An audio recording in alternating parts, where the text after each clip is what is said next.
যা মানব জাতির জন্য প্রয়োজন হতে পারে।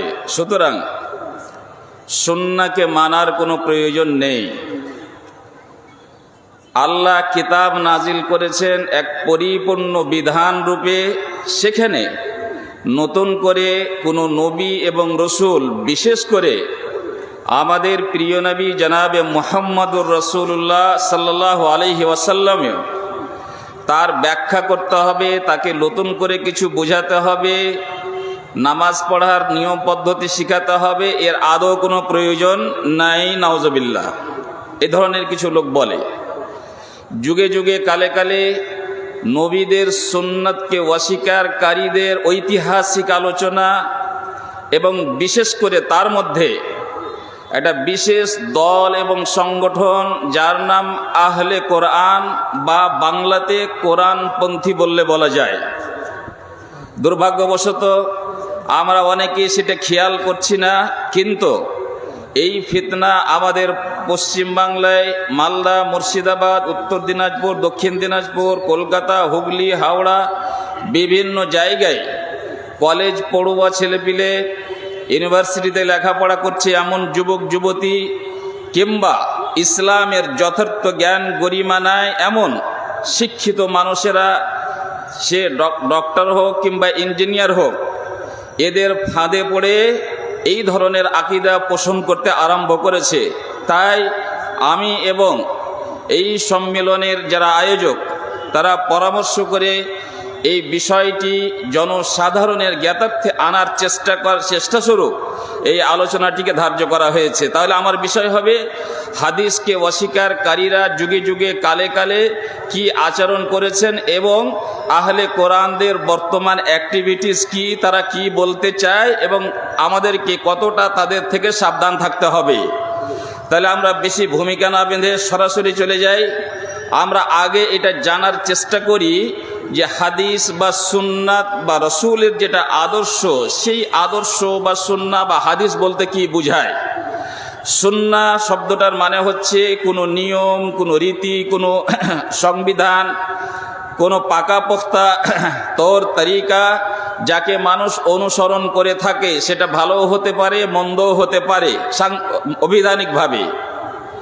এবং এই সুন্নাহ যখন আমরা পরিভাষায় নেব, তখন শুধু আমাদের শেষ নবী মুহাম্মদুর রাসূলুল্লাহ সাল্লাল্লাহু আলাইহি ওয়াসাল্লামের যেই কোনো কথা, যেই কোনো কাজ, কিংবা তার যুগে সংগঠিত যেই কোনো ঘটনা, তার প্রতি তার সমর্থন থেকেছে, তার নীরবতা থেকেছে, এবং তার যুগে তার নবুয়ত প্রাপ্ত হওয়ার পর সূর্য উঠেছে, সূর্য ডুবেছে, আবার সূর্য উঠেছে, আবার সূর্য ডুবেছে, এইভাবে তার শেষ নিঃশ্বাস ত্যাগ করা পর্যন্ত তৎকালীন সমাজে যা যা ঘটেছে তার সম্পূর্ণ সিডি ক্যাসেটটার নাম হচ্ছে সুন্নাহ, কিংবা ওকে হাদিস বলে।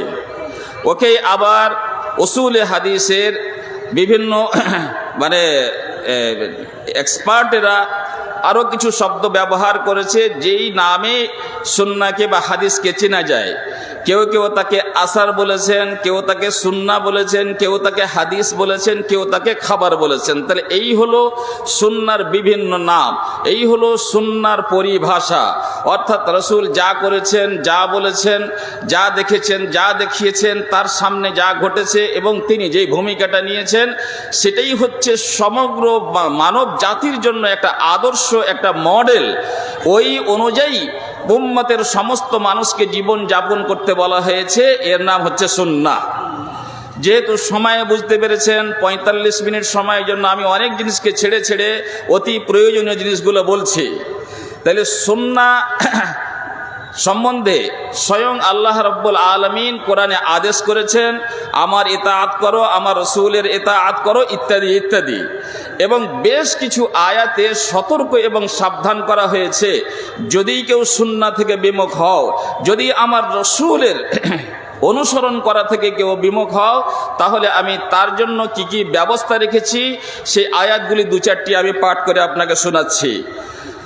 প্রথম আয়াতে আল্লাহ তাআলা বলছেন, ইয়া আইয়ুহাল্লাযীনা আমানু আতিউল্লাহ ওয়া আতিউর রাসূল, হে ঈমানদার মানুষেরা তোমরা আল্লাহর আনুগত্য করো এবং রাসূলের আনুগত্য করো। এই শব্দগুলা আজকে বিশেষ করে আপনাকে মনে রাখতে হবে এবং বুঝতে হবে। আল্লাহ কি আদেশ করছেন?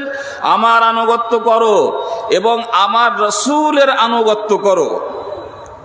ওয়ালা তুবতিলু আমালাকুম, আর তোমরা তোমাদের নিজেদের আমলগুলোকে বরবাদ করে দিও না। এই কথার মানে হচ্ছে, যদি আমার ইতাআত করো বা শুধু বলো যে কোরআন আমার জন্য যথেষ্ট, রসুলের প্রয়োজন নাই, রসুলের সুন্নাহর প্রয়োজন নাই, তাহলে তোমার সমস্ত আমলকে আমি ধূলিসাৎ করে দেব, বরবাদ করে দেব। তোমার সেই আমলের আমার কাছে কোনো মূল্য থাকবে না। সেই নামাজ, সেই রোজা, সেই হজ এবং যাকাত যা রসুলের পদ্ধতি অনুযায়ী হয়নি, রসুলের সুন্নাতকে বাদ দিয়ে অন্য কোনো পথ পদ্ধতিতে সেটা করা হয়েছে, সেটা আমার কাছে কোনো মূল্য নাই। ওয়ালা তুবতিলু আমালাকুম, তাহলে তোমরা নিজের আমলকে বরবাদ করে দিও না। যারা শুধু বলে কোরআন আমাদের জন্য যথেষ্ট, সুন্নাহর কোনো প্রয়োজন নাই, তারা যতই তাহাজ্জুদ পড়ুক না কেন, যতই হজ উমরা করুক না কেন, তাদের মতো করে আল্লাহ রাব্বুল আলামিনের কাছে তার বিন্দু মাত্র কোনো মূল্য নেই। তেমনি আল্লাহ রাব্বুল আলামিন বলেছেন, মা আতাকুমুর রাসূল ফাখুযুহু, তোমাকে রাসূল যা কিছু দেবেন তা গ্রহণ করো, রাসূল যা কিছু দিবেন তা গ্রহণ করো। এরা বলছে যে রাসূলের কোনো প্রয়োজন নাই, আল্লাহ বলছেন তোমাকে রাসূল যা দিবেন তা গ্রহণ করো। ওমা নাহাকুম আনহু ফান্তাহু, আর যেই সমস্ত জিনিস থেকে তোমাকে বিরত থাকতে বলবেন সেই সমস্ত জিনিস থেকে বিরত থাকো। কোরআন যদি যথেষ্ট হবে তাহলে রসুল আবার কি দিবেন? রসুলের কাছে যদি দেওয়ার মতো কিছুই না থাকে, তাহলে আল্লাহ রাব্বুল আলামিন আদেশ কেন করলেন যে রসুল যা দিবেন তা তুমি গ্রহণ করো, যার থেকে নিষেধ করবেন তার থেকে দূরে থাকো। আল্লাহ রাব্বুল আলামিন যারা রসুলের সুন্নাহর অনুসরণ করতে চাই না, যারা বলে রসুলের প্রয়োজন নাই, সুন্নাতের প্রয়োজন নাই, তারাকে কাফির বলেছে, আমি নয়, আমি নয়। যারা দাবি করেছে আমরা আহলে কোরআন, আমরা কোরআন পড়ছি, সেই কোরআনের ভিতরেই লেখা আছে যে যারা রসুলের সুন্নাহ থেকে বিমুখ হবে তারা কাফির। আল্লাহর ভাষা শুনুন, কুল আতিউল্লাহ ওয়ার রাসূল, কুল আতিউল্লাহ ওয়ার রাসূল, হে নবী আপনি বলে দিন যে আল্লাহর আনুগত্য করো এবং রসুলেরও আনুগত্য করো। ফাইন তাওয়াল্লাউ, তারা যদি মুখ সরিয়ে নেয়, মুখ ফিরিয়ে নেয়, তারা যদি সেটাকে না মানে, ফাইন্নাল্লাহা লা ইউহিব্বুল কাফিরিন, তাহলে আল্লাহ রাব্বুল আলামিন কোনো কাফেরকে পছন্দ করেন না। তাহলে এখানে কাফের কারাকে বলা হলো? যারা রসুলের আনুগত্য থেকে মুখ ফিরানোর চেষ্টা করবে, যারা এই কথা বলবে রসুলের প্রয়োজন নাই, হাদিসের প্রয়োজন নাই, হাদিস মানা যাবে না, তারাকে আল্লাহ বললেন ফাইন্নাল্লাহা লা ইউহিব্বুল কাফিরিন, আল্লাহ রাব্বুল আলামিন কোনো কাফের ব্যক্তিকে পছন্দ করেন না। সুন্নাহ ছাড়া, হাদিস ছাড়া মুমিন হওয়া সম্ভব নয়। যে বলবে রসুলের প্রয়োজন নাই, সুন্নাহর প্রয়োজন নাই, তার ঈমান আল্লাহর কাছে গ্রহণযোগ্য নয়, এটা আমার কথা নয়। যারা দাবি করে আমরা কোরআনপন্থী, তাদের এই কোরআনেই লেখা আছে, লেখা আছে ফালা ওয়া রাব্বিকা লা ইউমিনুন, তোমার প্রতিপালকের কসম, আল্লাহ কসম খেয়ে খেয়ে বলছেন, ফালা ওয়া রাব্বিকা, তোমার প্রতিপালকের কসম, তারা অতক্ষণ পর্যন্ত মুমিন হতে পারে না হাত্তা ইউহাক্কিমুকা ফীমা শাজারা বাইনাহুম, যতক্ষণ না তারা তোমাকে ফাইসালাকারী হিসেবে মেনে নিবে ওই সমস্ত আপসের ঝগড়া এবং বিবাদে যা মানুষের মাঝে উৎপন্ন হয়ে থাকে। সুম্মা লা ইয়াজিদু ফি আনফুসিহিম, এবং তুমি যা ফাইসালা করে দিবে সেটা সন্তুষ্ট চিত্তে তা গ্রহণ করে নিবে। এই জন্য যেটা রসুলের ফাইসালা, এই জন্য যেটা আল্লাহর ইঙ্গিতে হওয়া ফাইসালা, সেখানে কোনো সংকীর্ণতা বোধ চলবে না, সেখানে কোনো কষ্ট করা চলবে না। ফি আনফুসিহিম হারাজাম মিম্মা কাযাইতা ওয়া ইউসাল্লিমু তাসলিমা, এবং হাসতে হাসতে হাসি মুখে সেটাকে বরণ করে নিবে, যেহেতু এটা রসুলের ফাইসালা। তাহলে বুঝা গেল, রসুলকে যে অমান্য করবে, রসুলের হাদিসকে যে অমান্য করবে বিভিন্ন ধরনের মন গড়া ভিত্তিহীন যুক্তির মাধ্যমে, তারা কোনোদিন মুমিন হতে পারে না। তারপরে আল্লাহ রাব্বুল আলামিন আরো বলেছেন, শ্রেষ্ঠ আদর্শ হচ্ছে মুহাম্মদুর রাসূলুল্লাহ সাল্লাল্লাহু আলাইহি ওয়াসাল্লামের আদর্শ। আল্লাহ তো বলেনি যে শ্রেষ্ঠ আদর্শ হচ্ছে আল্লাহর আদর্শ, আল্লাহ তো আসেনি, তার চাইতে ঊর্ধ্বে তিনি মহান। আদর্শ কি? তার চাইতে বেশি মহান। কিন্তু তার মনোনীত রসুলকে, যিনি যাকে আল্লাহ স্বয়ং পাঠিয়েছেন, তাকে এই মর্যাদা দিয়েছেন যে তাকে বলা হয়েছে শ্রেষ্ঠ আদর্শ, দ্য বেস্ট মডেল। পৃথিবীর যত মডেল থাকতে পারে, যত আদর্শের কথা থাকতে পারে, মুহাম্মদুর রাসূলুল্লাহ সাল্লাল্লাহু আলাইহি ওয়াসাল্লামের চাইতে উত্তম কোনো আদর্শ হতে পারে না। শুনুন মহান আল্লাহ কি বলছেন, লাকাদ কানা লাকুম ফি রাসূলিল্লাহি উসওয়াতুন হাসানা। এবং তোমাদের জন্য আমি রসুলের মধ্যে উত্তম আদর্শ রেখেছি, শ্রেষ্ঠ আদর্শ রেখেছি, যাকে অনুসরণ করে মানুষ ইহকালে এবং পরকালে ধন্য হবে। কাদের জন্য আদর্শ রেখেছি? লিমান কানা ইউমিনু বিল্লাহি ওয়াল ইয়াউমিল আখির। যারা আল্লাহর উপরে বিশ্বাস করে, যারা আখিরাতের উপরে বিশ্বাস করে, তারা মুহাম্মদুর রাসূলুল্লাহ সাল্লাল্লাহু আলাইহি ওয়াসাল্লামকে শ্রেষ্ঠ আদর্শ মনে করবে এবং করতেই হবে। যদি কোনো মানুষ মুহাম্মদুর রাসূলুল্লাহ এবং তার সুন্নাহকে যদি অনুসরণ যোগ্য না মনে করতে পারে, তাহলে সে শ্রেষ্ঠ আদর্শ থেকে দূরে সরে যাচ্ছে। এবং যারা কোরআনের দাবিতে, কোরআনপন্থী হওয়ার দাবিতে যারা এই কথা বলে রসুলের প্রয়োজন নাই, সুন্নাহর প্রয়োজন নাই, তাহলে শ্রেষ্ঠতম নয়, নিকৃষ্টতম আদর্শে তারা পতিত আছে, তাতে কোনো সন্দেহ নেই। আর রসুলকে বাদ দিবেন তো কাউরির তো আদর্শ ফলো করবেন? তাহলে রসুলকে বাদ দিয়ে যারই তুমি কথা মানো, আমি একটু পরে আলোচনা করব আহলে কোরআনদের নেতা যারা, আহলে কোরআনকে টিকিয়ে রেখেছে যারা, তার ঐতিহাসিক আলোচনায় আসব। আমাদের ভারতবর্ষে তার ওস্তাদ হিসাবে দেখা গেছে স্যার সৈয়দ আহমদ খান। এখানে অনেক কলেজ ইউনিভার্সিটি পড়ুয়া ছেলেপিলে আছেন। স্যার সৈয়দ আহমদের উপরে আমি কোনো কটাক্ষ করছি না, ইতিহাসের সত্য কথা বলছি। স্যার সৈয়দ আহমদ খান হচ্ছেন এর অগ্রনেতা। এবং তারপরে পরে মৌলভী চিরাগ আলী, তারপরে পরে মৌলভী আব্দুল্লাহ জাকরালভী, তারপরে পরে খাজা আহমদউদ্দিন আমৃতসরি, তারপরে হাফিজ আসলাম জয়রাজপুরি, যার অনেক নিজামিয়া মাদ্রাসাতে একখানা বই পড়া হয় তারিখুল উম্মাহ। হাফিজ আসলাম জয়রাজপুরি তিনি হচ্ছেন আহলে কোরআনদের মহানেতা। এইভাবে তারপরে রমজান আলী, তারপরে আরও অনেকে, আব্দুল খালেক মালওয়াদা ইত্যাদি ইত্যাদি মানুষেরা, বা গোলাম আহমদ পারভেজ, যার দলকে পারভেজি বলা হয়। এই সমস্ত মানুষেরা যে আদর্শ তৈরি করেছে, যে কথা উম্মতকে বুঝাতে চেয়েছে, সেই পথে যদি কেউ চলে তাহলে শ্রেষ্ঠ পথ হারাবে, যেই পথ আল্লাহ রাব্বুল আলামিন তার রসুলের মাধ্যমে আমাদেরকে দেখিয়েছেন। এইভাবে অনেক আয়াতের মধ্যে আল্লাহ রাব্বুল আলামিন বলেছেন যে জান্নাতে প্রবেশ করা যাবে না রসুলের অনুসরণ ছাড়া। যারা রসুলের অনুসরণ থেকে বিমুখ হবে তারা জান্নাতে যেতে পারবে না। আল্লাহ রাব্বুল আলামিন বলেছেন মাইয়ুতির রাসূল ফাকাদ আতা আল্লাহ। এখানে আল্লাহ রাব্বুল আলামিন নিজের আনুগত্যকে রাসূলের আনুগত্যের উপরে ডিপেন্ডেন্ট করেছে, অর্থাৎ নির্ভরশীল করেছে। বা অন্য ভাষায় সহজ করে বলতে গেলে আল্লাহ তাআলা বলতে চাইছেন, আমার আনুগত্যের যদি কেউ দাবি করতে চাও, যদি কেউ এই কথা বলতে চাও যে আমি আল্লাহকে মানি, তাহলে তার প্রথম শর্ত হলো আমার পাঠানো রসুলের আনুগত্য করে দেখাও। যে রসুলের আনুগত্য করতে পারবে না সে আমার আনুগত্য করার দাবি করিও না। আল্লাহ তাআলার ভাষা লক্ষ্য করেন, মাইয়ুতির রাসূলা, যে ব্যক্তি রসুলের আনুগত্য করতে পারবে, মাইয়ুতির রাসূলা ফাকাদ আতা আল্লাহ, সে যেন আল্লাহর আনুগত্য করতে পারবে। যে রসুলের আগে তাহলে কাকে রাখা হয়েছে? যে রসুলকে মেনে দেখাতে পারবে সেই একমাত্র এমন যোগ্যতা অর্জন করবে যে আল্লাহর ইতাআত করবে। ওমান তাওয়াল্লা ফামা আরসালনাকা আলাইহিম হাফিজা। আর যে সেখান থেকে মুখ ফিরিয়ে নেবে, তা আমি তোমাকে পুলিশ দারোগা করে পাঠাইনি, এটা আমার উপরে ছেড়ে দাও। এই ভাষা ভঙ্গিমা কখন কে কাকে বলে, আমার জন্য ছেড়ে দাও, বেটাকে দেখে নিব। তার মানে এইটা এক ধরনের ধমক যে যারা আল্লাহর রসুলকে আনুগত্য বাদ দিয়ে আল্লাহর আনুগত্যের দাবি করতে চাইবে, তার বিচার আল্লাহ নিজেই করবেন। বুঝতে পারছেন? এই মর্মে রাসূলুল্লাহ সাল্লাল্লাহু আলাইহি ওয়াসাল্লাম অনেক কথা বলেছেন। তার শুধু একটাই কথা বলি, সময়ের অভাব। মান আতাআনি ফাকাদ আতা আল্লাহ, রাসূলুল্লাহ সাল্লাল্লাহু আলাইহি ওয়াসাল্লাম বলছেন, যে ব্যক্তি আমার ইতাআত করবে, আমার আনুগত্য মেনে নিতে পারবে, সে যেন আল্লাহর আনুগত্য করলো। মান আতাআনি ফাকাদ আতা আল্লাহ। আরেকটি হাদিসের মধ্যে রাসূলুল্লাহ সাল্লাল্লাহু আলাইহি ওয়াসাল্লাম দ্ব্যর্থহীনভাবে এই কথা ঘোষণা করেছেন যে জান্নাতে যাওয়া সম্ভব হবে না গো, জান্নাতে যাওয়া সম্ভব হবে না যতক্ষণ না তুমি আমার আনুগত্য করবে। কারণ আমি বলে কেউ নয়, আমি যেহেতু আল্লাহ প্রেরিত রাসূল, আল্লাহ আমাকে এই কাজের জন্যই পাঠিয়েছেন, এই দায়িত্ব দিয়ে পাঠিয়েছেন।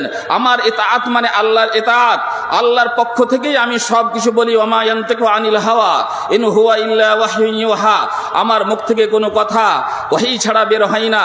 এক সময়ে আব্দুল্লাহ ইবনে আমর ইবনে আল আস রাদিয়াল্লাহু তাআলা আনহু আল্লাহ রসুলের মুখ থেকে যা যা শুনতেন তা লিখে নিতেন, যা যা শুনতেন তা লিখে নিতেন। কুরাইশ বংশের কিছু মানুষেরা আব্দুল্লাহ ইবনে আমর ইবনে আসকে একটু ধমক দিলেন, আরে তুমি সব কথাই কেন লিখছো? আল্লাহ রসুল কোনো সময় হাসছেন, কোনো সময় রাগের অবস্থায় থাকেন, সবটাই কি শরীয়ত নাকি? সবটাই কিছু লিখতে লাগলে একটু ধমক চমক দিয়েছেন, তখন তিনি থেমে গেছেন। তারপরে রাসূলুল্লাহ সাল্লাল্লাহু আলাইহি ওয়াসাল্লামের কাছে পৌঁছাচ্ছেন, আল্লাহ রসুল এই ঘটনা আমি আপনার কাছে যা যা শুনতাম সবই লিখতাম, কিন্তু আমাকে এইভাবে তারা ভয় দেখিয়েছে, যার কারণে আমি বন্ধ করে দিয়েছি। আল্লাহ রসুল আমি কি ঠিক করেছি না ভুল করেছি? আল্লাহ রসুল তাকে যে উত্তরটা দিয়েছেন সেটা ভেবে দেখার বিষয়। তিনি বলছেন, উক্তুবু, তুমি লেখো, তুমি যা কিছু লিখতেছিলে তা আবার লিখতে থাকো। ফামা ইয়াখরুজু মিনহু ফাআশারা বিউসবুইহি ইলা ফিহি। তারপরে তিনি নিজের মুখের দিকে ইশারা করে বলছেন, এই মুখ থেকে ফামা ইয়াখরুজু মিনহু ইল্লাল হক, এই মুখ থেকে হক ছাড়া অন্য কোনো কথা বের হয় না। কারণ প্রতিটি বিষয়ে রাসূলুল্লাহ সাল্লাল্লাহু আলাইহি ওয়াসাল্লাম আল্লাহর পক্ষ থেকে নিয়ন্ত্রিত অবস্থায় থাকতেন। ওয়াহির মাধ্যমে তার জীবনযাপন হতো, ইলকার মাধ্যমে, স্বপ্নের মাধ্যমে আল্লাহ তাআলা তার সব কিছু ইচ্ছা তার মনের ভিতরে জাগিয়ে তুলতেন এবং সেই অনুযায়ী তিনি কথা বলতেন।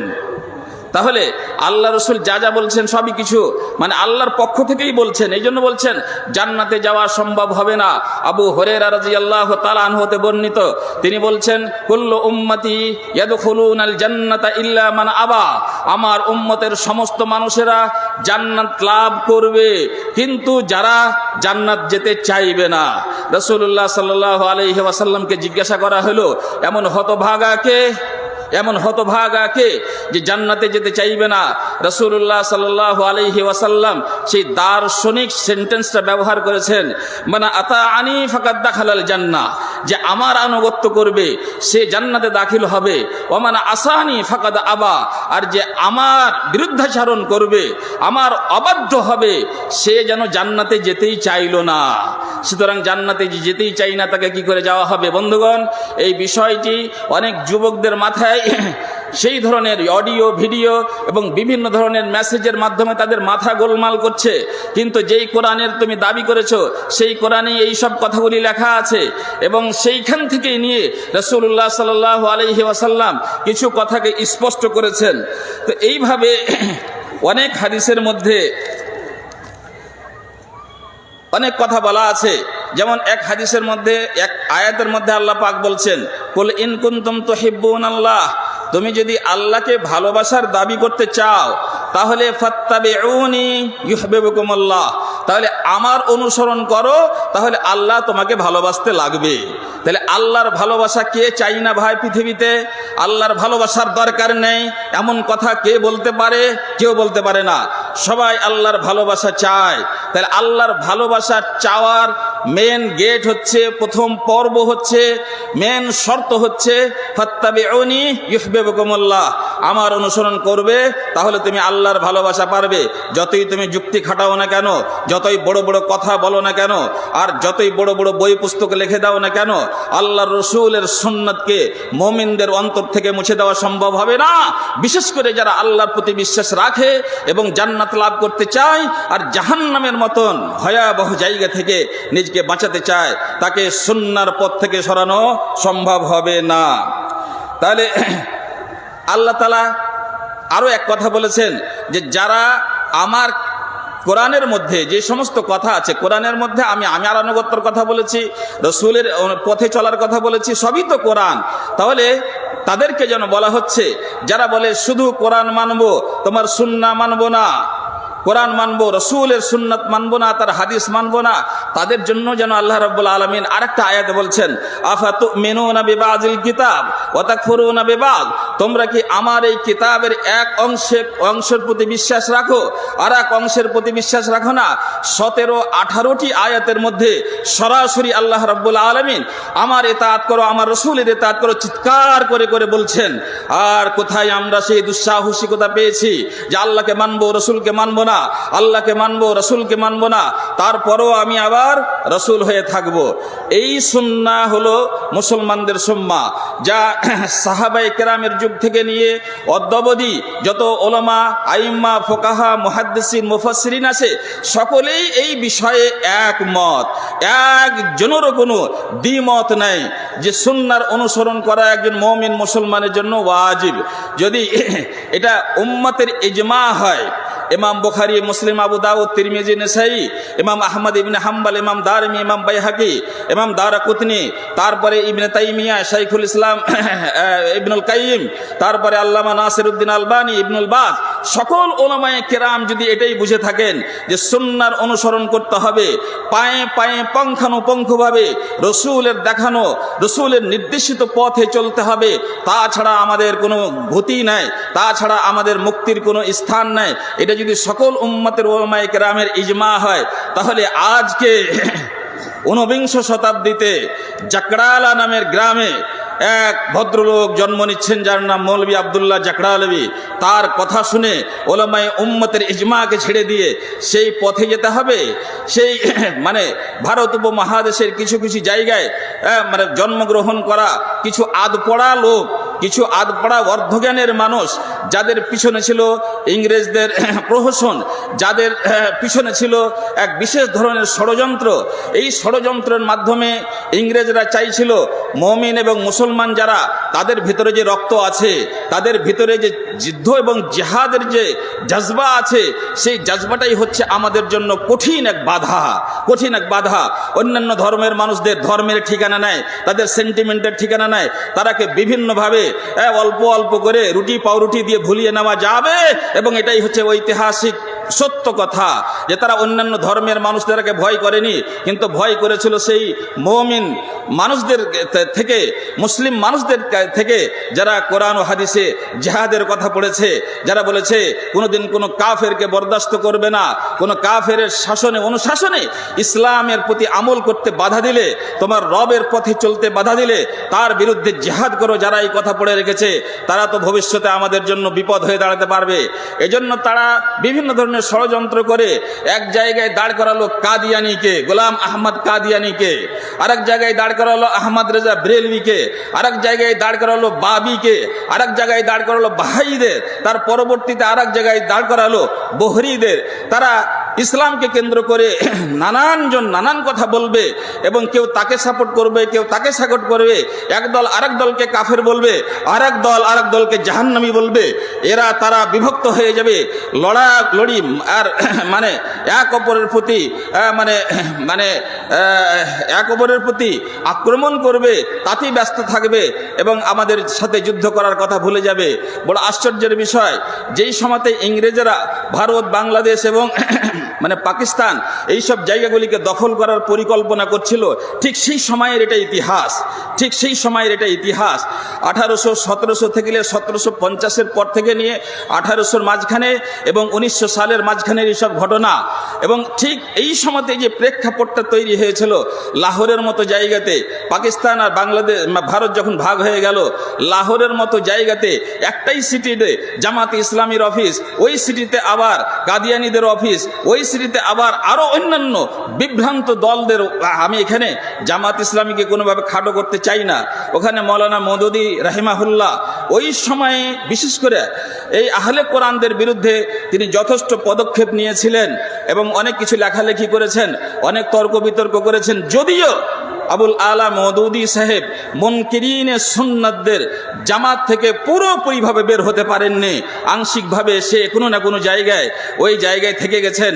মুনকিরিনে সুন্নাতের দল থেকে পুরোপুরিভাবে তিনি মুক্ত হতে পারেননি, কিন্তু আহলে কোরআনদের বিরুদ্ধে তিনি যথেষ্ট লড়াই করেছেন লেখার মাধ্যমে, তর্ক বিতর্কের মাধ্যমে। আমি শুধু বলতে চাইছিলাম যে ইংরেজরা যখন দখল করবে ভারতকে, ইংরেজরা যখন দখল করতে চাইছে বিভিন্ন শহর এবং এলাকাকে, তখন মুসলমানদের বিভ্রান্ত করার জন্য এই সব ছোট ছোট দলগুলিকে তৈরি করেছিলেন। আল্লাহ ভালো জানেন কার অজান্তে ইংরেজদের সেই ষড়যন্ত্রের চক্রান্তে পড়েছিল। না হলে এক মুসলমান, এক মুমিন কি করে বলতে পারে আমি শুধু কোরআনকে মানবো, হাদিসকে মানবো না? রাসূলুল্লাহ সাল্লাল্লাহু আলাইহি ওয়াসাল্লাম বিশ্বব্যাপী এবং কিয়ামত পর্যন্ত এবং তার নবী হওয়ার পূর্বে যত নবী এবং রাসূল এসেছিলেন সকলের ইমাম, সকলের সরদার, সৈয়দুল আউয়ালিন ওয়া সৈয়দুল আখিরিন, সবারই তিনি ইমাম। আর তার আদর্শ নিয়ে যারা ইসলামের শত্রু তারাও প্রশংসা করতে বাধ্য হয়েছে। সেই রকম নবীর সুন্নাতকে তারা বিভিন্ন অজুহাতে অস্বীকার করতে পারে কেমন করে? যাই হোক, আমরা একটু পিছনে যাই যে হাদিস বা আল্লাহ রসুলের কথাকে অমান্য করার ইতিহাসটা কি। ইতিহাস বলার তো মোটেই সময় নাই, তবুও বলি। সর্বপ্রথম ইসলামী ইতিহাসে শিয়ারা দাঁড়ালো। শিয়ারা বলতে চাইলো যে না, আল্লাহর নবী, প্রথম কথা আল্লাহর নবী হওয়ার যোগ্যতা ছিল না তার, নাউজুবিল্লাহ। আলীকে নবী হওয়া উচিত ছিল, এবং জিবরিল ভুল করে মুহাম্মাদের বাড়ি না গিয়ে আলীর বাড়ি না গিয়ে মুহাম্মাদের বাড়ি চলে গেছিলেন। এটা তো এক পর্ব গেল।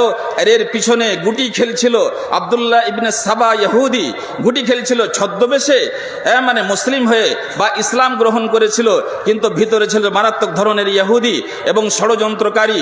মুসলমানদের মাঝে তার গ্রহণযোগ্যতাকে টিকিয়ে রাখার জন্য ইসলামী কোনো একটা কুলু ধরে থাকতো। আলী রাদিয়াল্লাহু তাআলা আনহু মহান, তার ছেলেপিলে মহান, তার পরিবার মহান। এই মহান ইস্যু খাড়ো করে মানুষের মাথায় একটা সুরসুরি জাগালো, ব্রেনে দেওয়ার চেষ্টা করলো যে মুহাম্মদ থেকে এরা মহান, আবু বকর থেকে এরা মহান, আলী এবং উসমান থেকে এরা মহান। এই মহান করতে করতে আবু বকর সিদ্দিক রাদিয়াল্লাহু তাআলা আনহুকে যখন খলিফা বানানো হলো, তখনই হলো প্রথম ইস্যু এবং রাগ যে আলীকে কেন খলিফা করা হলো না, আবু বকরকে কেন খলিফা করা হলো। বিভিন্ন অজুহাতে তারা যেহেতু ইমাম আলীর হক কেড়ে নিয়েছে, ইমাম আলীর কাছ থেকে অধিকার কেড়ে নিয়েছে, সেই জন্য তারা জালিম, তারা হলো খুব খারাপ এবং দুষ্ট মানুষ, জালিম তারা, কাফির তারা। এই জন্য তারাকে কাফির ঘোষণা করা দেওয়া হলো। আমাদের বিষয়ের সাথে যে পয়েন্টের সম্পৃক্ত সেটা হলো যে হাদিস বর্ণনাকারী কে? সাহাবী। হাদিস কার কাছ থেকে পাবো? সাহাবীদের কাছ থেকে পাবো। আর সাহাবীরাকে তো আমরা কাফির ঘোষণা করে দিয়েছি। সুতরাং এমন কাফির মুশরিকদের কয়েকজন সাহাবীকে বাদ দিয়ে সকলকে তারা কাফির এবং মুরতাদ মনে করতে লাগলো। তাহলে কাফির এবং মুরতাদদের বর্ণনাকে আমরা কিভাবে গ্রহণ করব? এই অজুহাতে প্রথমবার ইতিহাসে আল্লাহ রসুলের কথাবার্তা এবং সুন্নাতকে পরিত্যাগ করার এবং তাকে বাদ দেওয়ার প্রথম ঘটনা ঘটে। তারপরে খাওয়ারিজেরা সিফফিনের যুদ্ধের পরে তাহকিমের এক ওয়াকিয়া হয়, সালিসি করার ওয়াকিয়া হয়। মুয়াবিয়া এবং আলী যখন বুঝতে পারলেন যে আমরা আপোষে লড়াই করে করে অনেক ধ্বংসের মুখোমুখি হচ্ছি, তো আমরা উভয় পক্ষ আলোচনা সমালোচনার পর এইটা ধার্য করলেন যে আমাদের মধ্যে দুজন সাহাবীকে দায়িত্ব দেওয়া হবে। তারা সালিসি হিসাবে যেই সিদ্ধান্ত নেবে সেই সিদ্ধান্ত আমরা উভয় পক্ষ মেনে নিব। যারা খাওয়ারিজ ছিল, খাওয়ারিজ উগ্র মেজাজি, আমি গত সম্মেলনে এই ব্যাপারে ভাষণ দিয়েছি। তারা হলো বিদ্রোহী, উগ্র মেজাজি, কাউরির কথা শুনবে না। তারা বলল যে না, হুকুম তো চলবে আল্লাহর, হুকুম তো চলবে রসুলের, তাহলে মানুষকে কেন দায়িত্ব দেওয়া হলো? এত বড় যুদ্ধ চলছে, এই যুদ্ধ তো বন্ধ হয়ে যাবে। বন্ধ হতে দিতে তারা চাইছিল না। এই জন্য বললো না, হুকুম চলবে আল্লাহর, কালেমাতু হাক্কিন উরিদা বিহাল বাতিল। কথাটা তো চমৎকার, কিন্তু তার পিছনে উদ্দেশ্য ছিল মন্দ। বলছে না, আল্লাহর হুকুম চলবে, আল্লাহর কিতাব অনুযায়ী ফাইসালা হবে, কোনো মানুষের হাতে ফাইসালা দেওয়া যাবে না। সুতরাং যারা এই সালিসিটাকে যারা সমর্থন করলো, তাদের দৃষ্টি দৃষ্টিতে তারা কাফির হয়ে গেল। এবং হাদিস কার মাধ্যম দিয়ে আমরা পাবো? ওই সব সাহাবীদের মাধ্যম দিয়ে পাবো। তাহলে অধিকাংশ মানুষের সমর্থন ছিল যে এই সালিসিটার মাধ্যমে আমরা যুদ্ধ বিরতি করব এবং বন্ধ করে দিব। এখন হাদিস তো নেব, কিন্তু কার বর্ণনা আমরা কবুল করব? যারা কাফির হয়েছে আমাদের দৃষ্টিতে, তাহকিমের ঘটনা, সালিসির ঘটনাকে মেনে নিয়ে তারা প্রমাণ করেছে তারা আল্লাহকে নয় মানুষের করা ফাইসালাকে মানে, সুতরাং এমন লোকদের কাছ থেকে হাদিস নেওয়া যাবে না। এক এক অজুহাতে হাদিসকে বর্জন করার একটা দ্বিতীয় ঐতিহাসিক পর্ব এবং ঘটনা ঘটলো। তারপরে মুতাজিলারাও ছোট বড় কারণে হাদিস থেকে দূরে সরে গেল। তারপরে মধ্যখানে তৃতীয় এবং চতুর্থ যেটা পর্ব, সেটা হচ্ছে যে প্রথমবার দ্বিতীয় হিজরিতে প্রথমবার ইমাম শাফিঈর যুগে একটা দল তৈরি হলো যারা প্রকাশ্যভাবে বলল যে সমস্ত ধরনের সুন্নাহ, সমস্ত ধরনের হাদিস তাকে মানা যাবে না, সুতরাং শুধুমাত্র কোরআনকে মানতে হবে এবং হাদিসকে মানা যাবে না। এই ঘটনাটা আজকের আহলে কোরআনদের শুধু কথা নয়, দ্বিতীয় হিজরিতে এইরকম ঘটনা ঘটেছিল এবং ইমাম শাফি রহমতুল্লাহ আলাই তাদের সাথে সাক্ষাৎ করেছিলেন, তাদের সাথে মোনাজেরা এবং বিতর্ক করেছিলেন। অনেক মানুষ তার ভুল বুঝতে পেরেছিলেন এবং সেই পথ ছেড়ে দিয়ে চলে এসেছিলেন। এই দ্বিতীয় হিজরির পর থেকে মধ্যখানে প্রায় 1100 বছর ধরে এটা ঠান্ডা পড়ে যায়, ইতিহাসের পাতায় সেটা দম্ন হয়ে যায়, হারিয়ে যায়। কার্যত কোনো তৎপরতা ছিল না, কোনো অ্যাক্টিভিটি ছিল না, সুন্নাতকে মানতে হবে না, এইরকম আর দ্বিতীয়বার কোনো আলোচনা হয়নি। 1100 বছর কেটে যাওয়ার পর হঠাৎ করে 19 শতাব্দীতে মিশরে এক ফিতনা উঠল এবং মিশরের সেই ফিতনাটা লালিত পালিত হলো ভারতবর্ষে। মিশরে যেভাবে উঠলো সেটা বলে দিই। মুহাম্মদ আলী পাশা যখন মিশরের সিংহাসন দখল করেন, সে ছিল এক ধরনের বেদিন। সে চাইছিল না শরীয়তের বিধান চলুক দেশে, সে চাইছিল যে ইংরেজদের মতো করে আমাদের কৃষ্টি কালচার হোক, আমরা সেইভাবে এগিয়ে যেতে চাই যেভাবে ইংরেজরা এগিয়ে যাচ্ছিল। সেই জন্য শরীয়তের বিধি বিধানের প্রতি সে খুব বিরক্ত হতো এবং সর্বপ্রথম একটা দলকে ইটালি পাঠালো পড়াশোনার সুবাদে, পড়াশোনা করার জন্য ইটালি পাঠা হলো। তার কয়েক বছর পর আবার আর একটা বড় দলকে পাঠালো হলো ফ্রান্সের দিকে এবং রাফা তাহতাবি বলে একজন বড় মাপের বলা যেতে পারে বিদ্বান, তাকে তার দায়িত্ব দেওয়া হলো যে এই দলগুলোকে নিয়ে যাও, তারা সেখানকার কৃষ্টি কালচার শিখবে, সেখানকার গুণগান শিখবে এবং সেখানকার কৃষ্টি কালচার পড়াশোনার পথ পদ্ধতি আমাদের দেশে লাগু করা হবে। এইরকমভাবে পরপর ইটালি, ফ্রান্স, ইংল্যান্ড, লন্ডন বিভিন্ন জায়গায় তারা কলেজ এবং ইউনিভার্সিটিতে হায়ার স্টাডির জন্য এই যুবকদেরকে পাঠানো হলো। যেই যুবকেরা বিনষ্ট হয়ে ঘুরলো, দিন হারালো, ইমান হারালো, ইসলামী ঐতিহ্য হারালো এবং তাদের কুসংস্কার এবং সেই দেশের ইসলাম বিরোধী যে রীতিনীতি সেটাকে নিয়ে এসে নিজের দেশে লাগু করতে লাগলো এবং তাদের মুখ থেকে সাহিত্য চর্চার নামে, দর্শন চর্চার নামে তারা সুন্নাতের প্রতি অবজ্ঞা এবং সুন্নাতকে অবহেলা করতে লাগলো এবং মানুষকে এই সংবাদ দিতে লাগলো যে কোরআন মানলেই যথেষ্ট হবে। কারণ এখানে একটা কথা বলে দিই, যারা বলবে কোরআনকে মানব না তাদের কাছ থেকে আর নমাজ রোজার কোনো বালা মুসিবত থাকবে না, তাদের কাছে হজের কোনো বালা মুসিবত থাকবে না, তাদের কাছে মিরাস, বিবাহ, শাদীর এই সমস্ত জিনিসের কোনো নিয়ম শৃঙ্খলা যেহেতু কোরআনে কারিমে বর্ণনা করা নাই, তার বিস্তারিত আলোচনা আছে। সুন্নাহর মাধ্যমে নামাজ পড়তে আদেশ করে দেওয়া হয়েছে, কিন্তু কখন, কত রেকাত, কোন সময়ে কি পড়তে হবে, তার ভিতরে কি পড়তে হবে, পরে কি পড়তে হবে, আগে কি পড়তে হবে, উজু কি করে কি করতে হবে, এই সব কথা তো কোরআনে নাই। তারা চেয়েছিল ইচ্ছাকৃতভাবে যে নামাজ মুক্ত এক সমাজ চায়, যাকাত মুক্ত এক সমাজ চায়, হজ মুক্ত এক সমাজ চায়, দিন এবং দিনই সংবিধান মুক্ত এক সমাজ চায়, স্বাধীন হয়ে ডানা মেলে উড়ব আকাশে এবং নির্দ্বিধায় ইউরোপিয়ান কালচার যেটা, পশ্চিমা দেশের কালচার যেটা, পশুত্বের কালচার যেটা, সেই কালচার আমরা উপভোগ করব। এই জন্য তারা এই পথে নেমেছিল। কোরআন মিষ্টি মিষ্টি কথা এবং দামি দামি কথা, কোরআন আমাদের জন্য যথেষ্ট, কোরআন হচ্ছে আল্লাহর বিধান এবং পূর্ণাঙ্গ বিধান এবং তারপরে সুন্নাতের কোনো প্রয়োজন নাই। এই আওয়াজটা সেখানে উঠলো এবং এসে পড়লো ভারতের আকাশে এবং লালিত পালিত হলো এখানে কার কোলে? স্যার সৈয়দ আহমদ খানের কোলে। স্যার সৈয়দ আহমদের ছোট্ট করে একটু ইতিহাস বলি, না বললেও হয় না, সময় অনুমতি দেয় না, কি যে করা যায়। স্যার সৈয়দ আহমদ দিল্লি শহরে 17 অক্টোবর 1817 সালে তার জন্ম হয়।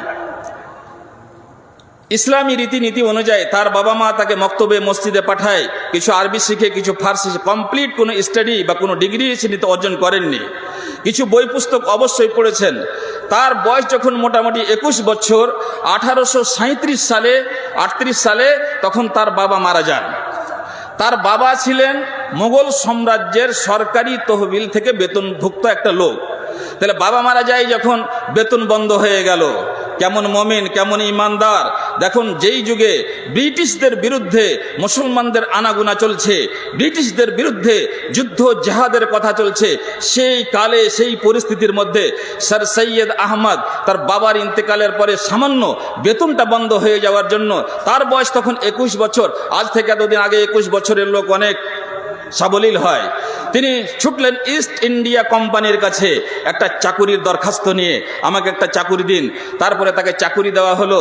তাকে যখন কাছে তার উঠা বসার মাধ্যমে তার বিচক্ষণতা দেখলো, এই লোকটাকে ব্যবহার করা যেতে পারে, এই লোকটাকে ব্যবহার করে দিনের মধ্যে গন্ডগোল সৃষ্টি করা যেতে পারে, এই জন্য তার চাকুরির আবেদন মঞ্জুর করা হয়। এবং তারা স্যার সৈয়দ আহমদ তাদের সারা জীবন সেবা করতে থাকেন এবং ইংরেজরাও তারা মন খুলে তার সেবা করতে থাকেন। ভাষাটা বুঝতে পারছেন তো? সর্বপ্রথম যখন মুসলমানদের সাথে ইংরেজদের লড়াই আরম্ভ হয়, তখন তিনি একটা বই লিখেছেন, আসবাবুস সাওরা ফিল হিন্দ, আসবাবুস সাওরা ফিল হিন্দ। এই বই লিখে মানে প্রকাশ্যভাবে ইংরেজদের সাপোর্ট এবং সমর্থন করেছেন এবং মুসলমানদেরকে মানে দোষী ঘোষণা করেছিলেন তিনি। যাই হোক, তার তাফসীরুল কোরআন আছে, আপনি পড়লে অবাক হবেন। নিজের মন মতন তাফসীর করেছে কোরআন হাদিস, তার কোনো ব্যাখ্যা বিশ্লেষণের কোনো প্রয়োজন নাই, মন মতন তাফসীর করতে গেছেন। যেখানে তার জ্ঞানে ধরেনি সেই সমস্ত জিনিসকে অস্বীকার করে আছে, জান্নাত জাহান্নাম পুলসিরাত ইত্যাদি ইত্যাদি।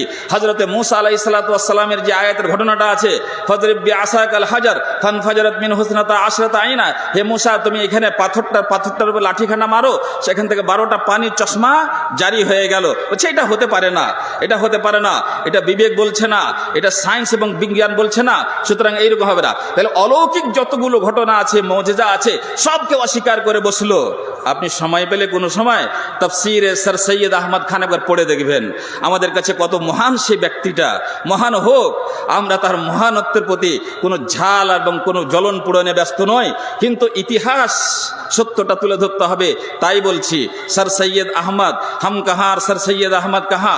অবশ্যই তার জীবনে কিছু আমাদেরকে দেওয়ার মতো কিছু জিনিস রয়েছে, কিন্তু যেগুলো থেকে আমাদেরকে বাঁচতে হবে সেগুলো জানতে হবে বন্ধুগণ। যাই হোক, এই স্যার সৈয়দ আহমদ খান প্রথমবার এই সাহস দেখালেন যে কোরআন হাদিসের বাইরে স্বাধীনভাবে কিছু বলা যায়, স্বাধীনভাবে কিছু বলা যায়। এই সাহস পেয়ে গেল মৌলভী চিরাগ আলী। মৌলভী চিরাগ আলীর পরে এই সাহস পেয়ে গেল মৌলভী আব্দুল্লাহ জাকড়ালভী। এক পায়ের ল্যাংড়া মানুষ, এক পায়ের ল্যাংড়া মানুষ একটু দুষ্ট হয় বেশি, এক পায়ের ল্যাংড়া মানুষ সেখান থেকে সাহস পেয়ে গেল এবং চিন্তা গবেষণা করতে করতে করতে করতে তার একটা দল বানিয়ে ফেললো এবং সে প্রথমবার ঘোষণা করলো যে না, রাসূলের সুন্নাহ মানা যাবে না। এবং তিনি যে কথাগুলো লিখেছেন তার বইয়ে, সেটার ভাষাগুলো যদি আপনি শুনেন তা আপনার বরদাস্ত হবে না। বলছে যে अल्लाह ताला ने किताब नाजिल किया और अल्लाह ताला की किस किताब में पूरी इंसानियत के लिए जिस चीज़ की भी ज़रूरत हो सकती है वो सारी चीज़ें मौजूद है। उसके बाद किसी मोहम्मद की ज़रूरत नहीं थी जो इस किताब की तफसीर बयान करे। बर्दाश्त হবে আপনার? এইসব কথাগুলি তিনি লিখলেন এবং তার একটা দল তৈরি করলেন যার নাম রাখা হলো ফিরকাত আহলিল কোরআন, আহলি যিকর ওয়াল কোরআন। পরবর্তীতে তার পুরো ফিরকাটার নাম হলো ফিরকাত উম্মতে মুসলিম। উম্মতে মুসলিম, আমি প্রোনাউন্সিয়েশনের কোথাও ভুল করছি না, ফিরকাত উম্মতে মুসলিম, আধখানি আরবি আর আধখানি উর্দু। তারপরে শব্দ লাগা হয়েছে আহলুল যিকর ওয়াল কোরআন, যারা জিকির মানে কোরআন ছাড়া অন্য কোনো কিছুকে মানবে না। তারপরে তার শিষ্য তৈরি হলো খাজা আহমদউদ্দিন আমরসারি। তার শিষ্যরা তার চাইতে বেশি সাবলীল, তার চাইতে বেশি শক্তিশালী। জুলুমাতুম বাযুহা ফাওকা বায, শুরু করেছিল একরকম করে, তার চাইতে যোগ্যতা সহকারে খাজা আহমদউদ্দিন আমরসারি তিনি অনেক বই পুস্তক লিখে ফেললেন, অনেক উকালতি করলেন, আর কোরআন সুন্নাত থেকে এই উম্মতকে বিচ্ছিন্ন করার চেষ্টা করে। আল্লাহর রহমতে সেগুলো সব ডেড লাইনে চলে গেছে। আব্দুল্লাহ জাকরালভির কোনো আলোচনা নাই, তার কোনো বই পুস্তক পৃথিবীতে পাওয়া যায় না। তবে পাওয়া যায় এক জায়গাতে, পাকিস্তানে একটা কাদিয়ানির লাইব্রেরি আছে, সেই লাইব্রেরির মধ্যে গেলে আব্দুল্লাহ জাকরালভির যতটি কিতাব আছে সব কিছু পাওয়া যাবে। আহমদউদ্দিন আমরসারি যতটি কিতাব আছে সেখানে পাওয়া যাবে। এই কি ঘটনা হলো? কাদিয়ানির সাথে এত প্রেম কেন? কাদিয়ানিরা তাদের সাথে এত প্রেম করছে কেন? কোথায় গোলমাল আছে যে কোথাও পাওয়া যায় না, বাজারে মার্কেটে কোনো দোকানে, কিন্তু কাদিয়ানির লাইব্রেরিতে এই ধরনের মানুষদের লেখা বই পুস্তক পাওয়া যায়।